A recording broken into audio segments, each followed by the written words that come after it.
Good morning, friends. We're glad you've chosen to join us in our study today of the book of Galatians.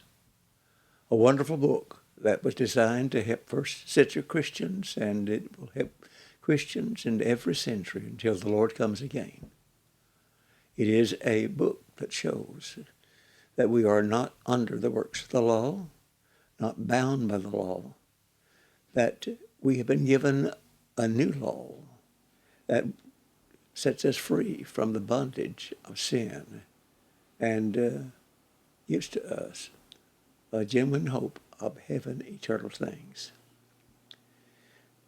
In the 5th chapter of the book of Galatians, the apostle has a contrast between what he calls the works of the flesh and the fruit of the Spirit. As we look in this chapter, we see that to practice one of these leads in one direction, and to practice the other group of these is to walk in another direction. One of these will lead to death, and the other will lead to life. Now, when we speak of death, we're speaking of spiritual death, because physically we're going to all die. And when we speak of life, we're speaking of something that is everlasting, eternal, heaven, and not simply the matter of living and breathing and thinking and moving as far as the physical body is concerned. And so Paul makes this contrast in Galatians 5. It's not the only place in the Scriptures where Paul references the matter of these two opposites, the works of the flesh and the fruit of the Spirit. He speaks of these in Romans in the 8th chapter, and I'm reading in Romans the 8th chapter, in which that the apostle speaks of these two lists, and here is what he has to say about them. Now, they that are after the flesh mind the things of the flesh, but they that are after the Spirit, the things of the Spirit. For the mind of the flesh is death, but the mind of the Spirit is life and peace, because the mind of the flesh is enmity against God. It's not subject to the law of God, neither indeed can it be. And they that are in the flesh cannot please God. Now notice that the apostle contrasts these. He talks about the mind of the flesh as death, but on the opposite spectrum, the mind of the Spirit is that brings life and peace. The mind of the flesh is one that faces man as an enemy of God. But the mind of the Spirit is that places one as a friend of God. The one that has the mind of the flesh is one that is not subject to the law of God. And the mind of the Spirit means that one is subject to the law of God. And the mind of the flesh, the record says, those that have this cannot please God. On the other hand, or the opposite end, those that have the mind of the Spirit can please God. Two opposites. And when we talk about the mind of the flesh and the mind of the Spirit, when we're just simply talking about, or the apostle was, of two different attitudes or mindsets. You've got the attitude that's produced by the fleshly desires. And then you have the attitude, the mindset that's produced by the Spirit, by those things that are eternal and everlasting. And the apostle speaks of the works of the flesh in Galatians 5 and speaks of it thus, the mind of the flesh we're into, because he said the mind of the flesh is death in Romans 8. In Galatians 5, he speaks and he identifies both these that are the works of the flesh and the mind of the Spirit. And here's what he said. Now the works of the flesh are manifest, which are these: fornication, uncleanness, lasciviousness, idolatry, sorcery, enmity, strifes, jealousies, wraths, factions, divisions, parties, envyings, revelings, drunkenness, revelings, and such like. And then he adds this sober note: they that practice such things shall not inherit the kingdom of God. Now notice, he is not something that has any doubts about where the working of the flesh and the practicing of it leads to. He's emphatic. They who practice such things shall not inherit the kingdom of God. And in other words, my friends, the one that practices these things cannot go to heaven. He cannot be saved. And if he can't be saved, there's only two places that a man can spend eternity. Either in heaven, where all is happiness and joy and bliss, or in hell, where there is the punishment that is forever and ever and ever. And if he cannot inherit the kingdom of God, he's going to inherit that lake that burns with fire and brimstone. Grim is indeed the prospect of the individual who works the works of the flesh, or who has the mind of the flesh. And the apostle has named these. You will notice that in that list from Galatians 5, he gives 15 different things. And then he adds, and such like, because the list is not complete and absolute with that. It includes others that have the same disposition and the same attitude. And this list of 15 different items is that embraces actually about 3 different groups. There are 3 in the first group, 2 in the second group, and then the last group is that includes about 10 different items. And the first is that has to do with the matters of immorality, sins as far as the flesh is concerned. The apostle identifies it thusly. Now, the works of the flesh are these: fornication, uncleanness, lasciviousness. These have to do with sexual immoralities. The word fornication is a general word. And sometimes individuals say fornication is an act between people that are not married. Adultery is an act between people that are married, but one is married to another. Well, that is not precisely true, because the word fornication is broader than just simply describing the unlawful deeds of a sexual nature between single people. It is a word that includes not only those deeds between those that are unmarried, but those that are married as well. And contrary to the woke position that so many people have embraced, it includes those things that so many in the world receive, the matter of homosexuality and lesbianism and things of that sort. This word fornication is used by Jude in Jude the 7th verse, and it describes the sin of fornication as the sin of Sodom and Gomorrah. Now, anyone that has a smattering knowledge of Sodom and Gomorrah know why they were destroyed by fire.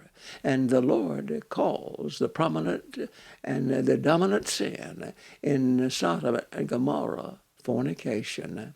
And it hasn't changed. Now, the world may change it, and the world may receive it, but God has not received it. And in the final analysis, my friend, that's the important thing. What does God receive? Not what man says about it, but what God receives.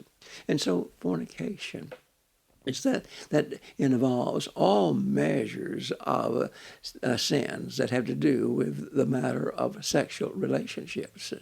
But then there is a second word that's in that list, and that is the matter of uncleanness.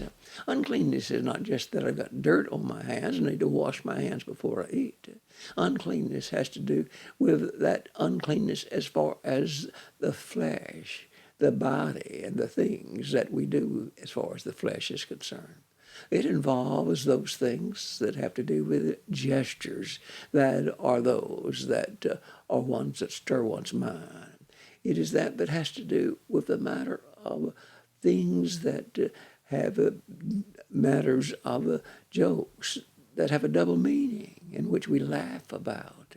And then it has the meanings of all things that produce unlawful, ungodly emotions of a sexual nature in our heart.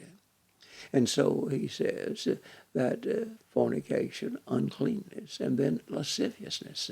Lasciviousness just simply means lewd or suggestive behavior. And there are some people that are very lascivious in their life, in their dress, in the things that they allow or the things that they do. And God says that this is the work of the flesh, and it is sins of immorality. Then there is the second list, in which there are two words in it, and that is the word idolatry and sorcery. These are sins of religion. They are sins that in which an individual has as his object of worship someone who is not the only object of our worship, and that is God. In the Scriptures, the Bible teaches, thou shalt worship the Lord thy God with all thy heart, thy soul, and thy mind. No other gods before me, God said. This was of the law. It's likewise that is a part of the New Testament, of the covenant that Jesus made. Now, whatever it may be, it may be the matter of the love of a family. It may be the love of money, for covetousness is called idolatry. It may be the love of other things, of pleasure. But whatever it is, if I put something before God, that has become my idol. That has become my God. And that is a work of the flesh. And then we find that he uses the word sorcery, which has to do with the matter of the putting a person under a trance or by the measures of medicine, of sorcery. And these two have to do with religious practices. But then there is the third list. It is a much longer list. It is sins that we commit against our brother or fellow man.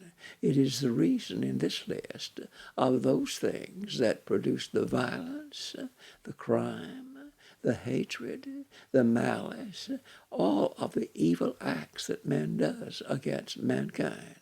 Notice what he said.